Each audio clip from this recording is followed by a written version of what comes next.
Hello everyone, welcome back to another 5-minute Bible study. We are jumping into a brand new book today. We just finished the book of Deuteronomy, all 34 chapters. Now we're jumping into the book of Joshua.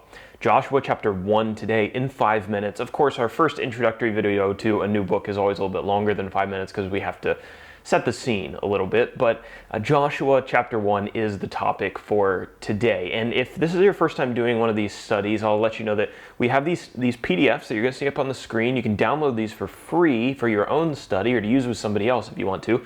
They're on our website. There's a link down in the description. And we try to answer basically the same questions for each chapter. When did the events happen? Who are the main characters? Where did the events happen? Then we go through an outline and break down the chapter to try to make it as easy to understand as we can. Talk about the highlights and the key themes that go through the chapter. And then finally an application section, something that we can take away that we can apply into our everyday lives. So, with that, Joshua chapter 1. Let's answer our first question. When did the events of Joshua chapter 1 take place? If you were with us for our Deuteronomy study, you'll know that the Israelites had just finished their 40 years of wandering in the wilderness. They've just come to the borders of Canaan, right? And that's where Deuteronomy ends. They haven't entered the land of Canaan yet.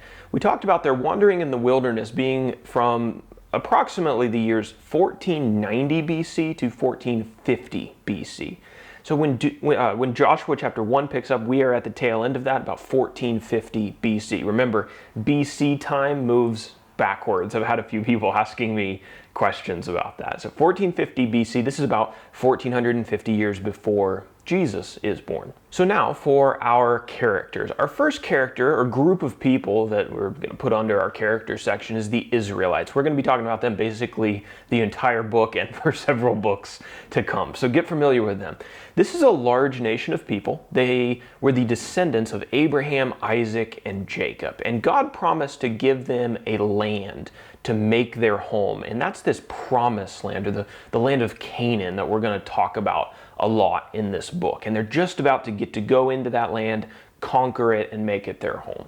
Who's leading these people? Well, it was Moses, but Moses died in Deuteronomy chapter 34. So a new leader has been appointed, and that is Joshua. Joshua was Moses' longtime assistant, and God appointed him to take over after Moses' death. So we'll talk about that a little bit in chapter 1. Where did the events of Joshua chapter 1 take place? Well, as I mentioned, we're picking up right at the end of Deuteronomy, and basically the whole book of Deuteronomy, we're told, took place in the land of Moab, on the plains of Moab.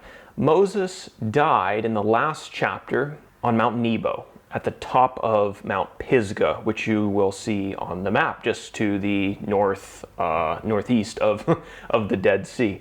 The book of Joshua begins at the Israelite encampment near Mount Pisgah in a place called Shittim, according to Joshua chapter 3, verse 1. And you can see Shittim just to northwest of Mount Pisgah. As we jump into our outline, I do want to mention one thing, and I've kind of already alluded to it several times, and that is that Joshua is the continuation of a story that's already begun, really several books ago.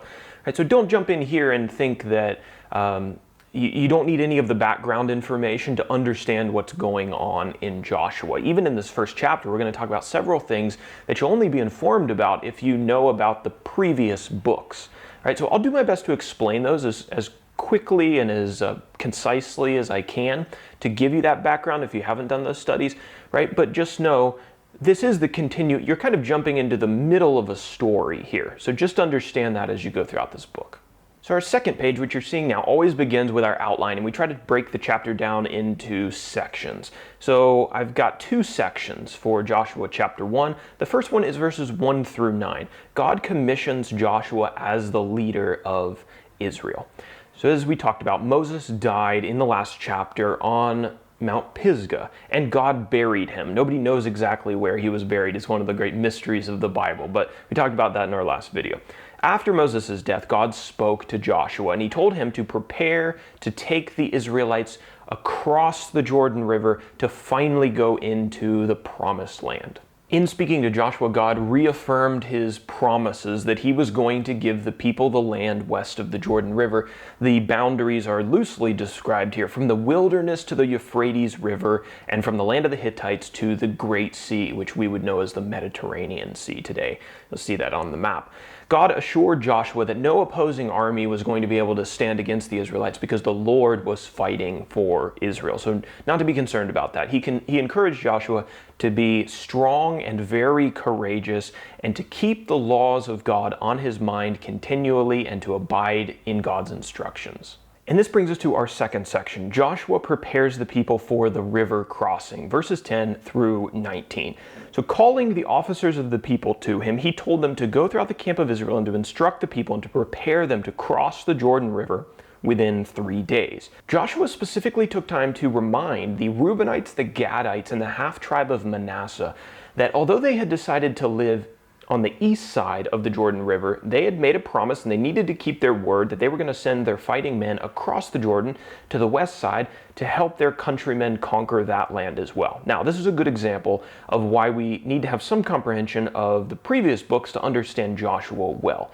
If you read this, and you haven't read the book of Numbers, specifically Numbers chapter 32, you'll have no idea what this is even talking about. But if you've read Numbers 32, you'll know that back in Numbers 32, the 2.5 tribes that we just mentioned, Reuben, Gad, the half-tribe of Manasseh, they went to Moses and they were like, you know what, Moses, there's some really nice land on the east side of the Jordan River, and we got a bunch of cattle, so this would be like ideal for us. So rather than going across the river and making our home over there, can we just have this land here?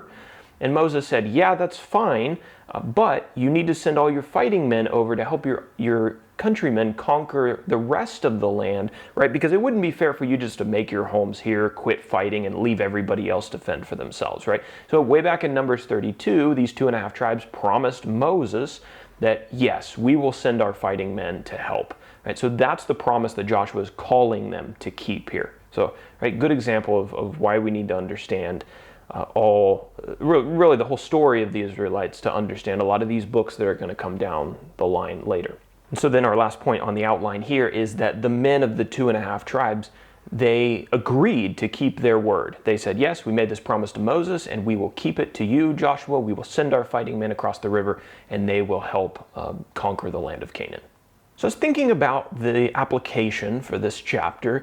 I was thinking about the change from Moses, who we had talked about for so long, to Joshua, who is now leading Israel. And I thought a good application, I think, from this is that let's all be content to play supporting roles in the story that God is telling throughout time. We are not the main character in God's story, right? Not even great men like Moses were the main character in God's story.